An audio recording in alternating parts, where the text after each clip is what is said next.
High বন্ধুরা, কেমন আছেন সবাই? আশা করি ভালো আছেন। শেখ বাড়ির রান্নাবান্নায় আপনাদের স্বাগত জানাই। তো আজকে আপনাদের জন্য নিয়ে এসেছি একটা নতুন রেসিপি। তো অনেকেই কিন্তু ফুলকপির যে ডাঁটাগুলো থাকে সেগুলোকে রান্নার উপযোগী মনে করে না, আবার অনেকে ফেলে দেয়। তো তাদের জন্য আজকের এই রেসিপি। তো ভিডিওটি না টেনে প্রথম থেকে শেষ পর্যন্ত দেখতে থাকুন, আর ভালো লাগলে অবশ্যই চ্যানেলটিকে সাবস্ক্রাইব করে বেল আইকনটি প্রেস করে রাখুন, যাতে নিত্য নতুন ভিডিওর আপলোড সবার আগে আপনাদের কাছে পৌঁছে যায়। তো চলুন রেসিপিটি শুরু করি। তো এখানে ডাটাগুলোকে আর দুটো মিডিয়াম সাইজের আলু আমি এভাবে একদম সরু সরু করে কেটে নিয়েছি।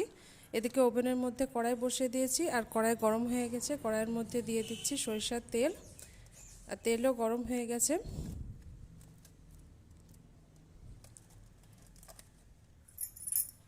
এখন তেলের মধ্যে কয়েকটা পেঁয়াজ কুচি দিয়ে দিলাম, আর একটা কাঁচা লঙ্কা চিড়ে আমি এখানে দিয়ে দিলাম। এখন খুন্তির সাহায্যে একটু নাড়াচাড়া করে দিচ্ছি। তারপর এখানে কেটে রাখা ডাঁটা আর আলু আমি এখানে দিয়ে দিচ্ছি।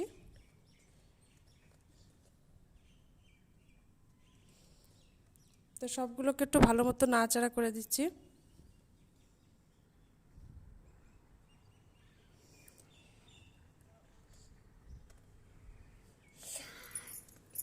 ভালো মতো নাড়াচাড়া করে দেওয়া হয়ে গেছে। এখন পরিমাণ মতো লবণ দিয়ে দিচ্ছি, যাতে সহজে এটা সফট হয়ে যায়। তো লবণটা দেওয়ার পরও ভালো মতো সব কিছুকে একটু নাড়ি চাড়িয়ে দিচ্ছি।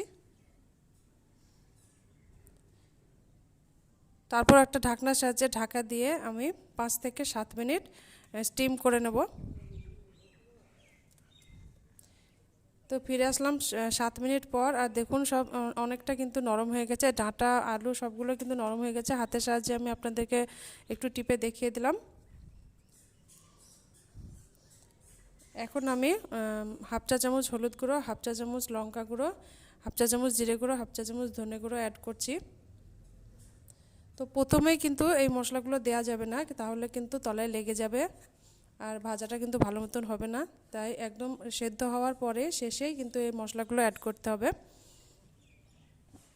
তাহলে ভাজা তলায় লাগবে না আর ভালো মতন ভাজাটা হবে। সবগুলোকে দেওয়ার পরও 2 থেকে 3 মিনিট ভালো মতন নাড়াচাড়া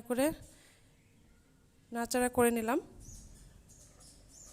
যাতে মশলার কোনো কাঁচা গন্ধ না থাকে। তো অনবরত নাড়াচাড়া করে আমি ভাজাটা করে নিয়েছি। এখন একটা প্লেটে পরিবেশন করে আপনাদেরকে দেখাচ্ছি। তো কেমন লাগলো আমার রেসিপি অবশ্যই কমেন্টে জানাবেন, সাথে লাইক করবেন, চ্যানেলটিকে সাবস্ক্রাইব করে বেল আইকনটি প্রেস করে রাখবেন, যাতে নিত্য নতুন ভিডিওর আপলোড সবার আগে আপনাদের কাছে পৌঁছে যায়। সবাই ভালো থাকবেন, সুস্থ থাকবেন। আজকের মতন বিদায় নিচ্ছি। দেখা হবে পরবর্তী ভিডিওতে নতুন রেসিপি নিয়ে।